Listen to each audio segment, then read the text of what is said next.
নোনতা শাক দিয়ে মুরগির মাংস দিয়ে রান্না করলাম। বাংলাদেশের মানুষ শুনলে হাসতে হাসতে মরে যাবে।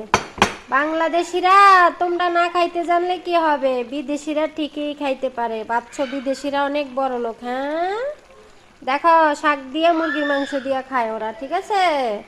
আর আমার দেশের মানুষ বলবে হ্যাঁ শাক দিয়ে মাংস দিয়ে, ও বাবা এই কি খাওয়া, কত কিছু বলবেন। খাইলে সব কিছুই খাওয়া যায়। এগুলা হচ্ছে আল্লাহর নিয়ামতের জিনিস, যেটা হালাল সেটা সবই খাওয়া যায়, ঠিক আছে? তো এই যে মুরগির মাংসটা এখন ভালো করে একটু নাড়াচাড়া দিয়ে নেই। তো এইখানে আমার একটু পানি লাগছিল, পানিও দিয়ে দিলাম জাস্ট শাকটা সিদ্ধ হওয়ার জন্য। আর বেশি দেওয়া যাবে না, শাকের থেকেই পানি উঠে যাবে।